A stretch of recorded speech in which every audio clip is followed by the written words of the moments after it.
Darkness, darkness, darkness. The flight of colors from interpretation. An imagination that offers the night blind what was missed in dictation. And an equality giving preference to error. Were the night devoid of us, those hunting ghosts would have returned to their barracks empty-handed. Were the night devoid of them, we would have returned safely to our homes. The trees are black and blind without name or shadow. There is a secret in every stone. As if death, whom you had not seen before, were laying its traps with quiet cunning. What would you have done in this utter wilderness, had this little convoy missed a single being? Which way would you have fled, and where would your flight have taken you? Where would you have taken it without knowing the roads? What would you have done? What would you have done had you reached safety? Still too young, you could not imagine your own death. You did not yet grasp that children too could die. But how to go alone toward an unfamiliar life in an unfamiliar place? That dilemma burying you mercilessly beneath a heavy sky made you weep.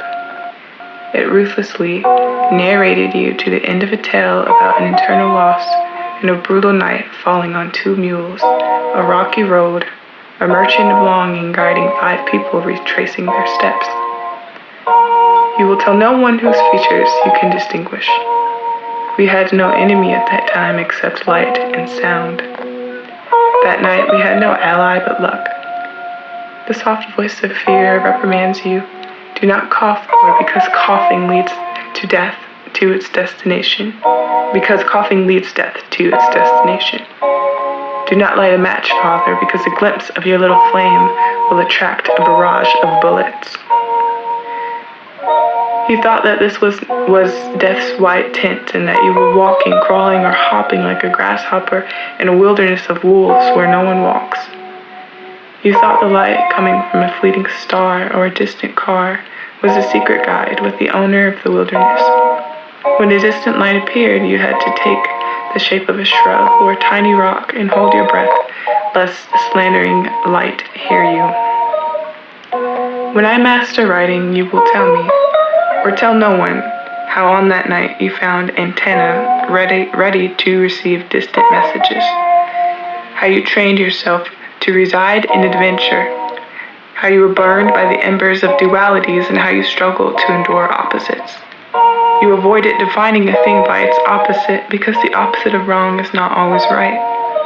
Homeland is not always daylight, and exile is not night. A darkness uniting elements in the unadorned cave of existence. The unknown, carried by the howling of wolves, and the whispers of bloody grass overflows. You take a step on black thoughts and then on night stone. You ask yourself, what makes darkness so rough and life so tough? You long for rain in the south, a rain that melts the cement's universal ink, and you say, had rain fallen on us that night,